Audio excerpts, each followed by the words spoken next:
जय श्री कृष्ण चैतन्य प्रभु नित्यानंद श्री अद्वैत गदाधर श्रीवासादि गौर भक्त वृंदा। हरे कृष्ण कृष्ण कृष्ण हरे हरे, हरे राम राम राम हरे हरे। जय सिया राम, जय वीर बजरंगी।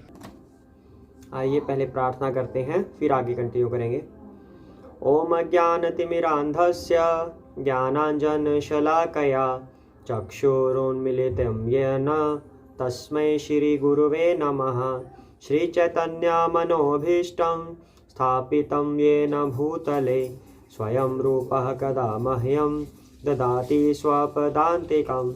वन्देऽहं श्रीगुरोः श्रीयुतपदकमलं श्रीगुरून् वैष्णवांश्च श्रीरूपं साग्रजातं सगण रघुनाथान्वितं तं सजीवं साद्वैतं सावधूतं परिजन सहितं कृष्ण चैतन्यदेवं श्रीराधाकृष्णपादान् सगण ललिता श्रीविशाखान्विताश्च। हे कृष्णा करुणा सिंधो दीनबंधो जगत्पते गोपेश गोपिकाकान्त राधाकान्त नमोस्तुते। तप्त कंचना गौरांगी राधे वृंदावनेश्वरी विश्वभानुसुते देवी प्रणमामि हरिप्रिये। वाञ्छाकल्पतरुभ्यश्च कृपा सिन्धुभ्य एव च पतितानां पावनेभ्यो वैष्णवेभ्यो नमो नमः। श्रीकृष्ण चैतन्य प्रभु नित्यानंद श्री अद्वैत गदाधर श्रीवासादि गौर भक्त वृंदा। श्री रामचंद्र रघुपुंगव वैराजवर्य राजेंद्र राम रघुनायक राघवेश राजाधिराज रघुनंदन रामचंद्र दासोहमद्य भवता शरणागतो अस्मि। हरे कृष्णा कृष्ण कृष्ण हरे हरे, हरे राम राम राम हरे हरे। जय सिया राम। तो कल हमने क्या किया था, तो जो हम ये प्रार्थना करते हैं इसका क्या भावार्थ होता है प्रार्थना का। प्रार्थना में हम अपने सभी गुरुओं को सादर प्रणाम करते हैं और राधा कृष्ण को प्रणाम करते हैं, श्री राम को प्रणाम करते हैं कि हम जो भी शुभ कार्य करने जा रहे हैं उसमें हम सफल हों, उनका आशीर्वाद हमारे साथ हो। तो भगवान के इसमें अलग अलग नाम दिए गए हैं। राधा माता का वर्णन किया गया है, तप्त कंचना गौरंगी ऐसा श्लोक आता है जो भी हमने किया था प्रार्थना में। तप्त कंचना क्या मतलब होता है कि जैसे सोने, पिघला हुआ सोना उसके समान उनका अंग प्रतीत होता है राधा माता का। तो उन राधा माता की मैं प्रार्थना करता हूँ, उनकी वंदना करता हूँ जो वृषभानु की पुत्री हैं, जो हरि की प्रिय हैं, उन राधा को मैं प्रणाम करता हूँ। इस तरीके से इन श्लोकों का वर्णन दिया हुआ है और हम इस तरीके से प्रार्थना करते हैं। तो अब आगे और आपके मन में क्वेश्चन भी उठ रहा होगा कि हरे कृष्ण कृष्ण कृष्ण हरे हरे, हरे राम राम राम हरे हरे, इस मंत्र का मीनिंग क्या है, इसके बारे में हम अलग से डिस्कशन कर सकते हैं। तो इसके लिए आप मुझे पर्सनली कांटेक्ट कर लीजिए या फिर मिलकर, जैसे भी आपको ठीक लगे हम विस्तार से, या कभी मौका मिला तो कथा में ही इसको हम वर्णन करेंगे। अभी हम आगे करते हैं रामचरितमानस में। तो कल क्या हुआ था, भरत जी, शत्रुघ्न जी और सभी अयोध्यावासी चित्रकूट पर्वत पर पहुंच गए। वहां जब जाकर देखा, सबको प्रणाम किया उन्होंने, भगवान राम को प्रणाम किया, तो वहाँ पे सभी तालाब झरने बहुत ही सुंदर लग रहे हैं, सभी पक्षी सब खुश हैं वहाँ पे, सब कुछ उनको बहुत अच्छा लग रहा है वहाँ पे। तो अब आगे, सबही देही करी विनय प्रणामा कही कही स्वाद भेद गुण नामा देही लोग बहुमोल न लेही फेरत राम दोहाई देही। सबको विनय और प्रणाम करके उन चीज़ों के अलग अलग स्वाद, भेद, प्रकार, गुण और नाम बता कर देते हैं। उनको भोजन करवा रहे हैं वहाँ पे सभी को। लोग उनका बहुत दाम देते हैं पर वे नहीं लेते और लौटा देने में श्री राम जी की दुहाई देते हैं। जैसे श्री राम जी को गंगा पार करवाने के बाद केवट ने कुछ भी लेने से मना कर दिया था, उसके बदले में कोई पैसे नहीं लिए, उसी तरीके से भी यहाँ पर भी ऐसे ही हो रहा है। जो श्री राम जी के आसपास जो लोग रह रहे हैं वो उनको भोजन करवा रहे हैं पर बदले में कुछ लेते नहीं। कहीं स्नेह मगन मृदुबानी मानत साधु प्रेम पहचानी तुम सुकृति हम नीच निषादा पावा दर्शनु राम प्रसादा। प्रेम में मग्न हुए वे कोमल वाणी से कहते हैं कि साधु लोग प्रेम को पहचान कर उसका सम्मान करते हैं। अर्थात आप साधु हैं, आप हमारे प्रेम को देखिए, दाम देकर या वस्तुएं लौटाकर हमारे प्रेम का तिरस्कार न कीजिए। आप तो पुण्यात्मा हैं, हम नीच निषाद हैं। श्री राम जी की कृपा से ही हमने आप लोगों के दर्शन पाए हैं। अब ऐसा पहले होता था पुराने समय में, जब किसी को पैसे की कीमत नहीं थी, कोई पैसे को इम्पोर्टेंस नहीं देता था, वो सेवा भाव को इम्पोर्टेंस देते थे। तो निषाद थे वहाँ पे जो भोजन करवा रहे थे, वो पैसा नहीं चाह रहे थे, बल्कि वो सम्मान कर रहे थे उनका। और आजकल तो ऐसा नहीं होता, आजकल तो सबको पैसा चाहिए, चाहे छोटी सी चीज़, पानी का भी आजकल तो पैसा लेने लगे हैं लोग। पानी भी बेचा जाता है, लस्सी भी बेची जाती है। तो पहले ऐसा नहीं होता था। तो इन कथाओं से हमें यही पता चलता है कि हमारा व्यवहार वैसा ही होना चाहिए जैसे कथाओं में वर्णित है। तो आगे, हम ही अगम अति दर्शु तुम्हारा, जस मरुधरणी देवधुनि धारा, राम कृपाल निषाद निवाजा, परिजन प्रजाऊ चाहिए जस राजा। अब एक क्वेश्चन यहाँ पे ये भी उठता है कि हम वैसे क्यों बने कि दूसरों का सम्मान करें, सेवा भाव करें, क्या मिल जाएगा ये सब करके? कौन देख रहा है हमें ये सेवा भाव करते हुए? ना करें तब भी काम चल रहा है, कर लें तब भी चल रहा है। तो ये इसलिए ज़रूरी है क्योंकि ये सब भगवान के आदेश हैं कि दूसरों की सेवा करो, तब भगवान प्रसन्न होते हैं। और अगर भगवान प्रसन्न होंगे तो पापों से मुक्ति मिलती है। और हमारा अल्टीमेट एम क्या है? हमारा अल्टीमेट एम ये है कि धरती पे जन्म ना लेना पड़े। इसको मृत्यु लोक कहा जाता है। धरती को मृत्यु के तो नाम से भी भय खाते हैं हम, लेकिन यहाँ पे जन्म क्यों लेना चाहते हैं? फिर बार बार आते रहो, कभी भेड़ बकरी बन के, कभी मनुष्य बन के। मनुष्य तो कम ही बनते हैं, क्या पता एक ही मौका मिले किसी को, ज़्यादा भी मिल सकता है अगर अच्छे कर्म हो, पर मनुष्य बहुत कम बनते हैं। बाकी पशु पक्षी, जलचर और छोटे छोटे कीटाणु, वो भी जीव हैं जल के अंदर रहने वाले। इस तरीके से हम बार बार क्यों आना चाह रहे हैं यहाँ पे? अगर हम सेवा भाव करें, भक्ति करें, तो यहाँ पे नहीं आना पड़ेगा। अल्टीमेट गोल को हम प्राप्त करने के लिए सेवा भाव करते हैं, लेकिन कलयुग के प्रभाव की वजह से ये सब हम भूलते जा रहे हैं और हम सेवा भाव की बजाय एक दूसरे से घृणा करने लगे हैं। अब जो सुखदेव थे, सुखदेव जी माता के गर्भ में रहे थे काफ़ी समय तक, 13 साल तक रहे थे गर्भ में। वो इसलिए रहे थे, उन्हें डर था कि कहीं बाहर आते ही माया उन पर अटैक ना कर दे, क्योंकि उस समय कलयुग का टाइम आने वाला था और उन्हें डर था कि माया का अटैक हो गया तो उन्हें फिर से बार बार जन्म लेना पड़ेगा। तब भगवान श्री कृष्ण ने खुद उनको एश्योरेंस दी थी, विश्वास दिया था कि मेरी माया तुम्हें प्रभावित नहीं करेगी, अब तुम बाहर आओ। तब वो गर्भ से बाहर निकले थे 13 साल के बाद। यानी कि उस समय कलयुग का प्रभाव सबको पता था ऐसा होगा। शौनक आदि ऋषि, सब करोड़ों ऋषि वहाँ इकट्ठे हुए थे नैरिशण्यम में। वो क्यों इकट्ठे हुए थे? कि कलयुग आ गया है, लगभग आ ही गया था कलयुग तब। और कलयुग में लोग, सबकी बुद्धि खराब हो जाएगी, सब लोग परेशान रहेंगे, बिना किसी वजह से परेशान रहेंगे, एक दूसरे से घृणा करेंगे। वही चीज़ें अब चल रही हैं, अब के टाइम में हो रहा है। उससे पहले ये सब नहीं था, कलयुग में ही ये हुआ था। यानी कि ये कलयुग का प्रभाव है, एक दूसरे से घृणा करना, परेशान रहना, स्ट्रेस में रहना, ज़्यादा इच्छाएं पालना। तो ये सब परेशानियों की वजह है। तो हम इन परेशानियों से बच सकें, कलयुग से पहले क्या होता था? भक्ति होती थी, भगवान का नाम होता था और अच्छे संस्कार होते थे, एक दूसरे से अच्छा व्यवहार होता था, दया की भावना होती थी, इसलिए तब लोग परेशान भी नहीं होते थे। अब वो सब दया की भावनाएं खत्म हो गई हैं, इसीलिए परेशान भी रहते हैं सभी। तो ये शास्त्र हमें यही चीज़ बता रहे हैं कि हम अगर वही संस्कार अपना लें, वही व्यवहार करें, दया भाव रखें, विनम्रता रखें, तब हमारी परेशानियां दूर होंगी, क्योंकि उससे भगवान प्रसन्न होते हैं। और अल्टीमेट हम गोल को अचीव कर सकते हैं, प्राप्त कर सकते हैं, अगर हम सेवा भाव करें और शास्त्रों के दिशा निर्देश अनुसार कार्य करें तब। इसीलिए हम ये कथाएं भी कर रहे हैं।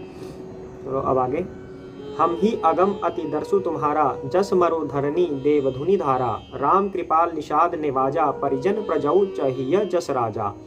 हम लोगों को आपके दर्शन बड़े ही दुर्लभ हैं, जैसे मरुभूमि के लिए गंगा जी की धारा दुर्लभ है। ये निषाद कह रहे हैं भरत जी, शत्रुघ्न जी को और पूरे अयोध्यावासियों को। देखिए कृपालु श्री रामचंद्र जी ने निषाद पर कैसी कृपा की है। जैसे राजा हैं वैसा ही उनके परिवार और प्रजा को भी होना चाहिए। अब यहाँ पे बात आती है, हम कथाएं क्यों कर रहे हैं? अभी जैसे वर्णन हुआ है, अल्टीमेट गोल को अचीव करने के लिए। अदरवाइज अगर मैं खुद को अपने स्वयं के बारे में बात करूं तो मुझे भी क्या ज़रूरत है कथाओं की। ठीक है, मैं भी जॉब करता था IT में, अब बिजनेस में हूँ, तो ये सब अलग चीज़ें हैं, लेकिन हमारा अल्टीमेट गोल ये सब नहीं है। हमने इन चीज़ों के लिए जन्म नहीं लिया, हमने जन्म लिया है भक्ति करने के लिए, यानी कि अपने धाम में जाने के लिए एक मौका होता है। आहार, निद्रा, भय और ये सब चीज़ें तो पशु भी करते हैं, तो हम में और पशु में क्या फ़र्क है? हमें वो चीज़ करनी है जो पशु नहीं कर सकते, और वो सिर्फ भक्ति होती है। नहीं तो हम में और पशुओं में कोई फ़र्क नहीं रह जाएगा, और हमें बार बार पशुओं की तरह ही जन्म लेना पड़ेगा।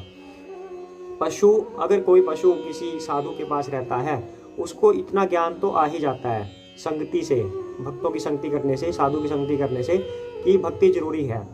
पर पशु कर नहीं पाता तब भी उस भक्ति को, उसे न चाहते हुए भी बार बार जन्म लेना पड़ता है। 84 के अगर चक्कर में फंस जाते हैं तो वो 84 बर्थ होंगे ही होंगे।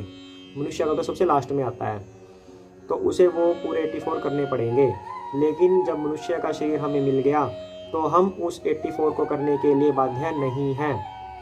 हम अपनी भक्ति करके उससे छुटकारा पा सकते हैं। इसी वजह से हम ये कथाएं करते हैं, ना कि सिर्फ और सिर्फ अपनी जॉब में, व्यवसाय में, या आहार खाने में, निद्रा लेने में, डरने में, भय रहता हमें हमेशा। उन सब चीज़ों से निकलो बाहर। कथाएं बहुत जरूरी हैं, भगवान का भक्ति बहुत जरूरी है। तो अब आगे करें। यह जिया जानी संकोचु तजी करिय छोहु लखी नेहु, हम ही कृतार्थ करन लगी फल तृण अंकुर लेहु। हृदय में ऐसा जानकर, संकोच छोड़कर और हमारा प्रेम देखकर कृपा कीजिए, और हमको कृतार्थ करने के लिए ही फल तृण और अंकुर लीजिए। तुम प्रिय पाहुने बन पगुधारे, सेवा जोगुन भाग हमारे, देव काह हम तुम ही गुसाई, इंधनु पात की रात मिताई। आप प्रिय पाहुने वन में पधारे हैं, आपकी सेवा करने के योग्य हमारे भाग्य नहीं है। हे स्वामी, हम आपको क्या देंगे? भीलों की मित्रता तो बस ईंधन और पत्तों ही तक है। यह हमारी अति बड़ी सेवकाई, ले ही न बासन बसन चोराई, हम जड़ जीव जीव गन घाती, कुटिल कुचाली कुमति कुजाती। हमारी तो यही बड़ी बस भारी सेवा है कि हम आपके कपड़े और बर्तन नहीं चुरा लेते। हम लोग जड़ जीव हैं, जीवों की हिंसा करने वाले हैं, कुटिल कुचाली कुबुद्धि और कुजाती हैं। पाप करत निसी बासर जाही, नहीं पटकटी नहीं पेट अगाही, सपनेहु धर्म बुद्धि कसकाऊ, यह रघुनंदन दर्श प्रभाऊ। हमारे दिन रात पाप करते ही बीतते हैं, तो भी न तो हमारी कमर में कपड़ा है और न पेट ही भरते हैं। हम में स्वप्न में भी कभी धर्म बुद्धि कैसी। यह सब तो श्री रघुनाथ जी के दर्शन का प्रभाव है। यहाँ पे वो सब निषाद ऐसे कह रहे हैं कि हम तो बहुत ही कुबुद्धि हैं, बिल्कुल नीचे स्तर के लोग हैं। हम लोग तो भक्ति करने के बारे में सोच भी नहीं सकते, लेकिन यह श्री राम का प्रभाव है कि हमारे अंदर आपकी सेवा का भाव जागृत हो रहा है। श्री राम की वजह से ही हम ये सब कर पा रहे हैं। जब ते प्रभु पद पदुम निहारे, मिटे दुसह दुख दोष हमारे, बचन सुनत पुरजन अनुरागे, तिनके भाग सराहन लागे। जब से प्रभु के चरण कमल देखे, तब से हमारे दुसह दुख और दोष मिट गए। वनवासियों के वचन सुनकर अयोध्या के लोग प्रेम में भर गए और उनके भाग्य की सराहना करने लगे। लागे सराहन भाग सब अनुराग बचन सुनावहीं, बोलनी मिलनी सिय राम चरण स्नेहु लखी सुख पावहीं। नर नारी निदर ही नेजो निज सुनि कोल, भिल्लनी की गिरा तुलसी कृपा रघुवंश मणि की, लोह लाए लोका तीरा। सब उनके भाग्य की सराहना करने लगे और प्रेम के वचन सुनाने लगे। उन लोगों के बोलने और मिलने का ढंग तथा श्री सीताराम जी के चरणों में उनका प्रेम देखकर सब सुख पा रहे हैं। उन कोल भीलों की वाणी सुनकर सभी नर नारी अपने प्रेम का निरादर करते हैं, उससे धिक्कार देते हैं।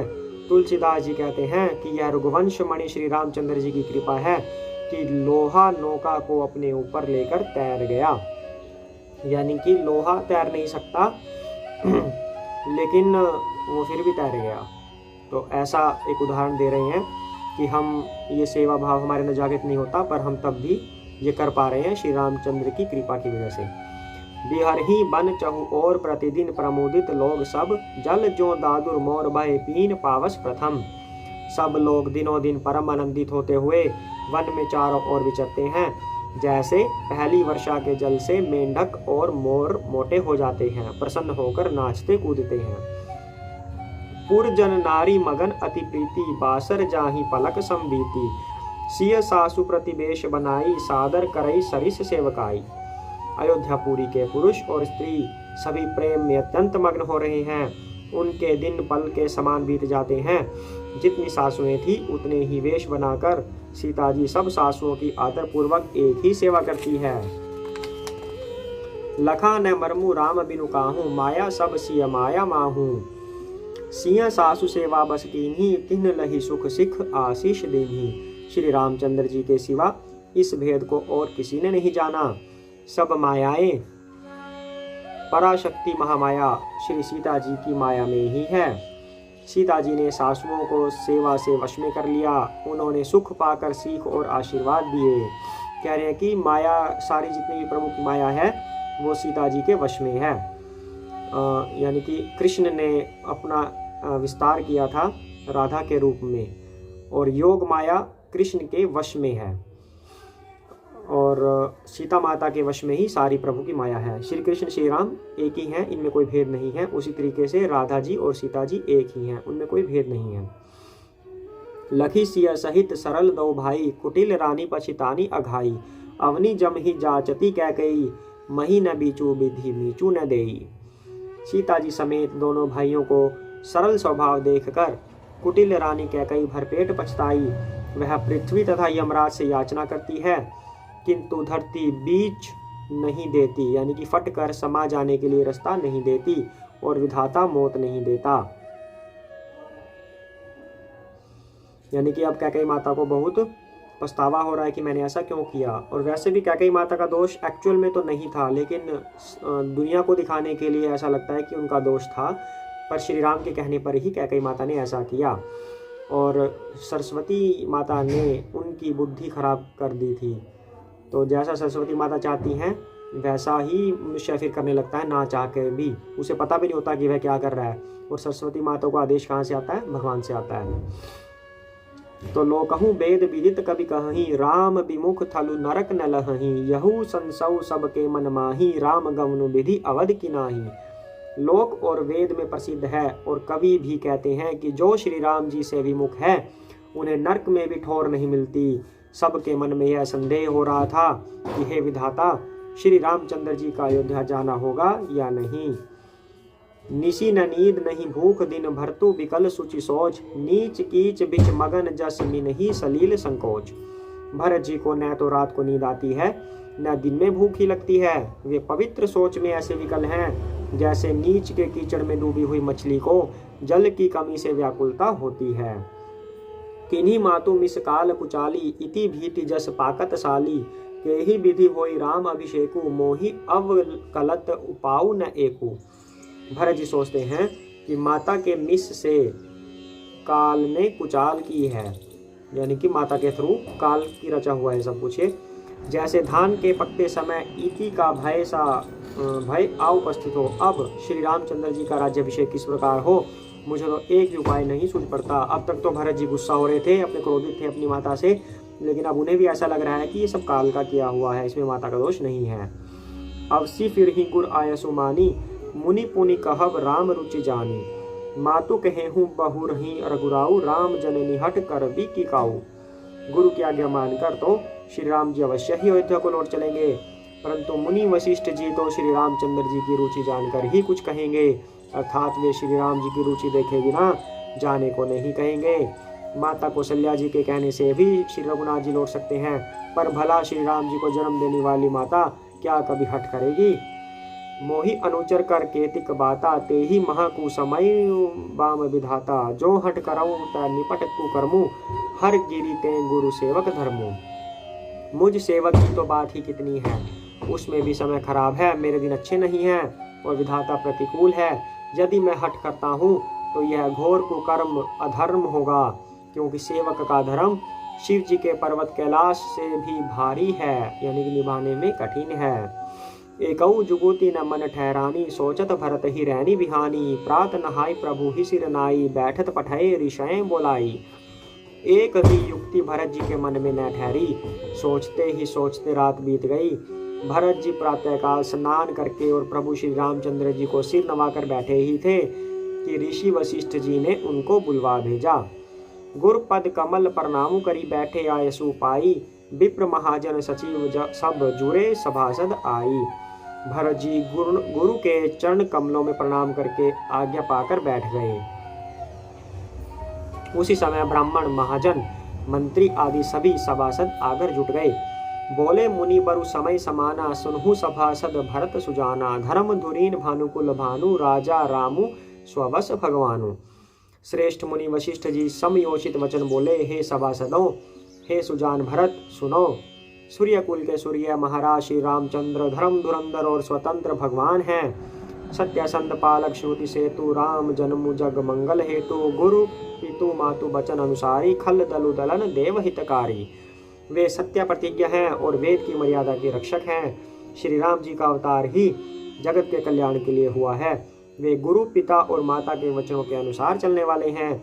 दुष्टों के दल का नाश करने वाले और देवताओं के हितकारी हैं। नीति प्रीति परमारथ स्वार्थु कौन राम सम जान जथारथु। विधि हरि हरु शशि रवि दिशिपाला माया जीव करम कुलिकाला। नीति प्रेम परमार्थ और स्वार्थ को श्री राम जी के समान तत्व से कोई नहीं जानता, मतलब एज इट इज उन्हें कोई नहीं जानता। ब्रह्मा विष्णु महादेव चंद्र सूर्य दिक्पाल माया जीव सभी कर्म और काल। अहिप महीप जहाँ लगी प्रभुताई जोग सिद्धि निग मागम गाई। करी विचार जिय देखहु नीके राम रजाई शीस सब ही के। शेष जी और राजा आदि जहाँ तक प्रभुता है और योग की सिद्धियाँ जो वेद और शास्त्रों में गाई गई हैं, हृदय में अच्छी तरह विचार कर देखो तो यह स्पष्ट दिखाई देगा कि श्री राम जी की आज्ञा इन सभी के सिर पर है, अर्थात श्री राम जी ही सबके एकमात्र महान महेश्वर हैं। राखे राम रजाई रूख हम सब कर हित होई। समूझी से आने करहु अब सब मिली समत सोई। अतएव श्री राम जी की आज्ञा रुख रखने में ही हम सबका हित होगा।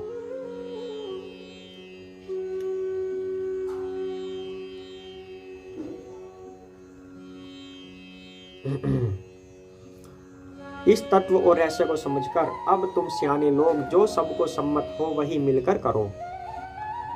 तो क्या कह रहे हैं कि कोई भी ऐसी चीज श्री राम के आगे मत रखना जिसमें उनकी सम्मति न हो, क्योंकि वो भगवान है और जो जिस चीज में उनकी सहमति हो वही तुम आगे प्रस्ताव रखना उनके आगे, ऐसा कहा जा रहा है। सब कहूँ सुखद राम अभिषेकु मंगल मोद मूल मग एकु। केहि विधि अवध चलहि रघुराऊ कहु समुझी सोई करिय उपाऊ। श्री राम जी का राज्याभिषेक सबके लिए सुखदायक है। मंगल और आनंद का मूल यही एक मार्ग है। अब श्री रघुनाथ जी अयोध्या किस प्रकार चले विचार कर कहो, वही उपाय किया जाए। सब सादर सुनि मुनिवर बानी नए परमारथ स्वार्थ सानी। उतरु न आव लोग भय भोरे तब सिरुनाई भरत कर जोरे। मुनि श्रेष्ठ वशिष्ठ जी की नीति परमार्थ और स्वार्थ में सनी हुई वाणी सब ने आदर पूर्वक सुनी, पर किसी को कोई उत्तर नहीं आता। सब लोग भोले हो गए तब भरत ने सिर नवाकर हाथ जोड़े। भानु वंश भय भूप घनेरे अधिक एक ते एक बड़ेरे। जन्म हेतु सब कहाँ पितु माता कर्म शुभाशुभ देई विधाता। और कहा सूर्य वंश में एक से एक अधिक बड़े बहुत से राजा हो गए हैं। सभी के जन्म के कारण पिता माता होते हैं और शुभ अशुभ कर्मों को विधाता देते हैं। अब यहाँ पे क्या बात हो गई, चाहते तो सारे यही है कि श्री राम अयोध्या वापस लौटें, पर उनके ऊपर शिक्षाएं थोप दी गई हैं अब कि वही चीज़ वही प्रस्ताव रखना जिसे भगवान सहमत हों। तो अब वो कुछ कहते भी नहीं बन रहे कि किस प्रकार उनसे ये बात कही जाए कि आप वापस चलें। तो सब चुप हो गए, स्तब्ध हो गए एकदम से और गुरु की तरफ देखने लगे कि आप ही कुछ कीजिए। डली दुख सजई सकल कल्याणा अस असीस राउरी जगु जाना। सो गोसाई बिति गति जेहि छेती सकई कोटारी टेक जो टेकी। आपकी आशीष ही एक ऐसी है जो दुखों का दमन करके समस्त कल्याणों को सज देती है, यह जगत जानता है। हे स्वामी, आप वही हैं जिन्होंने विधाता की गति को भी रोक दिया। आपने जो टेक दी उसे कौन टाल सकता है, यानी कि जो निश्चय कर लिया आपने उसे कौन टाल सकता है।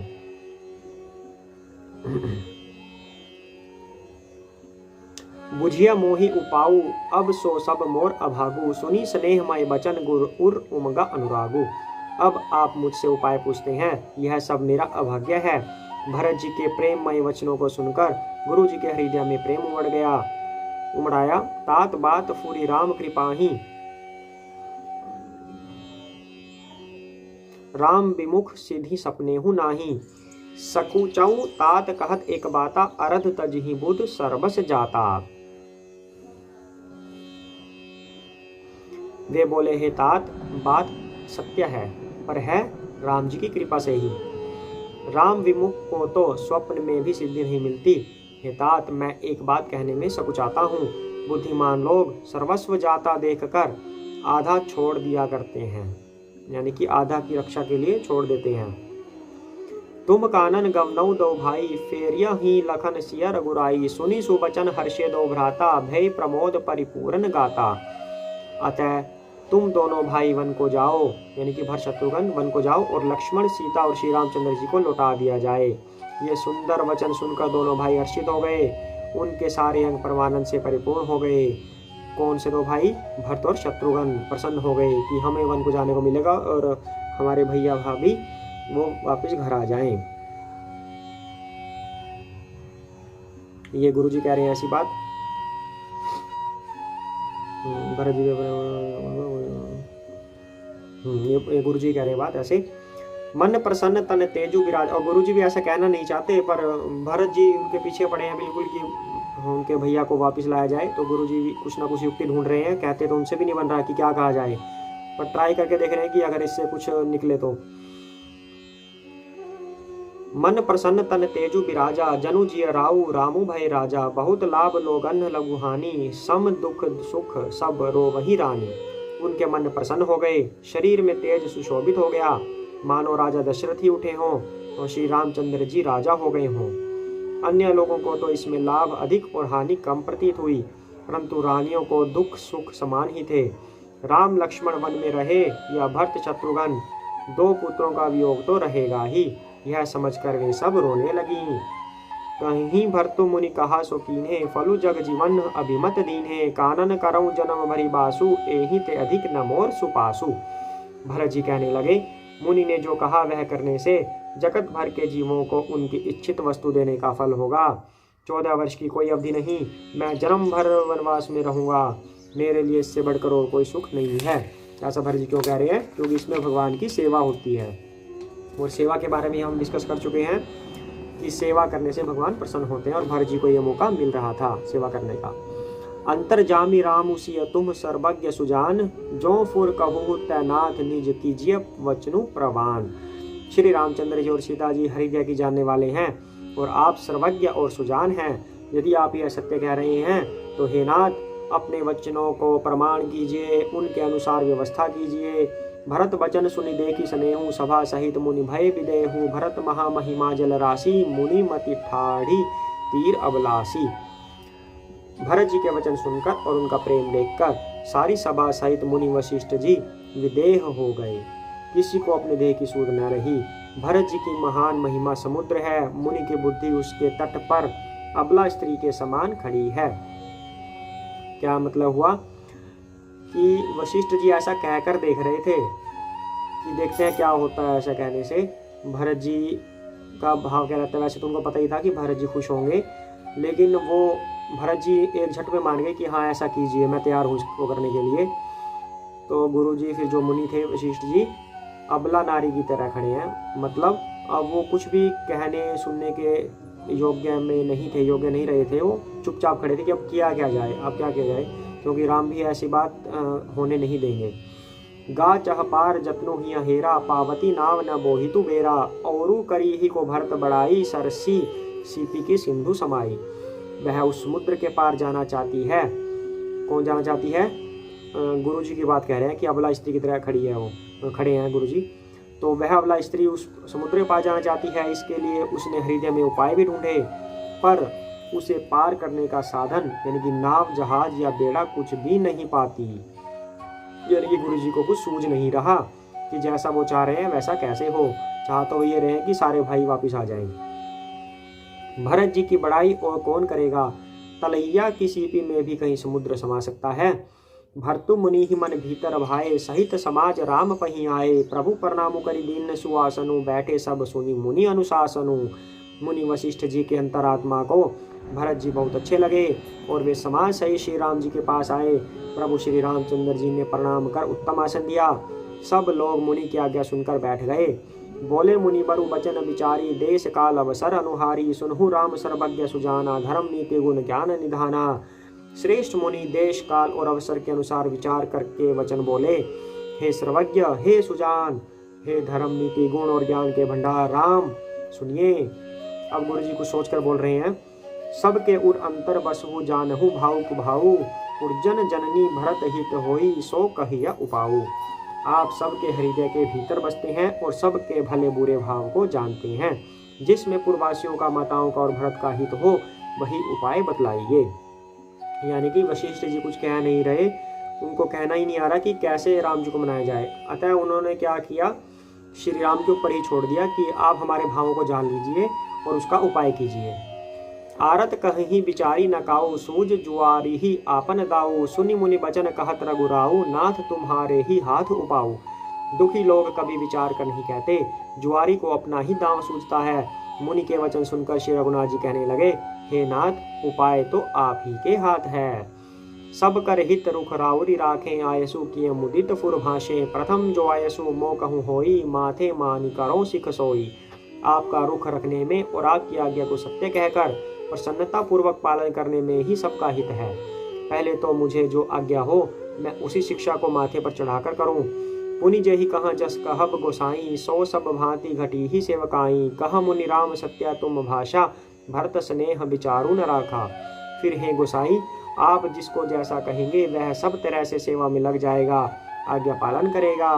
मुनि वशिष्ठ जी कहने लगे, हे राम, तुमने सच कहा, पर भरत के प्रेम ने विचार को नहीं रहने दिया।